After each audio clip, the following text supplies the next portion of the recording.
विशेष सभेच्या नियोजनासाठी दिलेल्या पत्राला उत्तर न मिळाल्यानं किशोरी पेडणेकर आक्रमक. महापौर रितू तावडेंच्या कार्यालयात कर्मचाऱ्यांना जाब विचारत झापलं. परवानगीशिवाय दालनात घुसून पेडणेकरांकडून कर्मचाऱ्यांना दमदाटी. फाईलचे फोटो काढून रेकीही केली. रितू तावडेंचा गंभीर आरोप, तर पेडणेकरांविरोधात तक्रार दाखल करणार.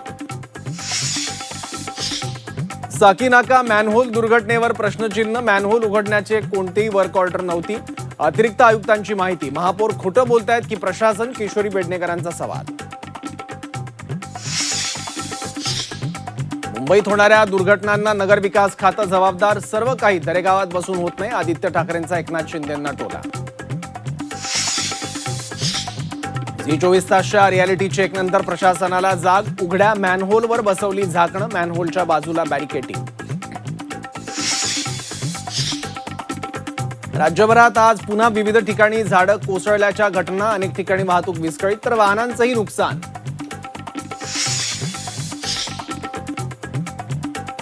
मुंबईत पावसाळ्याच्या 4 दिवसात 3 जणांचा मृत्यू. मुंबईनंतर आज मीरा भाईंदरमध्ये झाड कोसळून आणखी एकाचा बळी.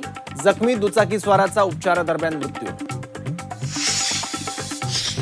पुण्यातही ठेकेदाराच्या निष्काळजीपणाचा बळी. खड्ड्यात बुडून 2 वर्षांच्या चिमुकल्याचा मृत्यू. ठेकेदारावर गुन्हा दाखल. दान चोरी विरोधात उद्धव ठाकरेंचा एल्गार. 5 जुलैला राज्यभर रामरक्षा आंदोलन.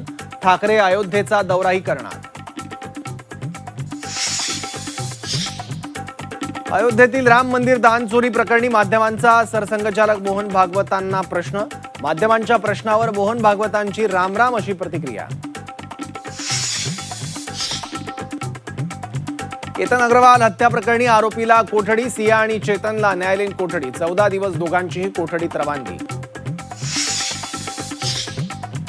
राज्यात भेसळमुक्त दुधासाठी नवे आदेश. दूध सुरक्षेसाठी कठोर मार्गदर्शक सूचना जारी. अन्न सुरक्षा नियमांची सक्त अंमलबजावणी होणार.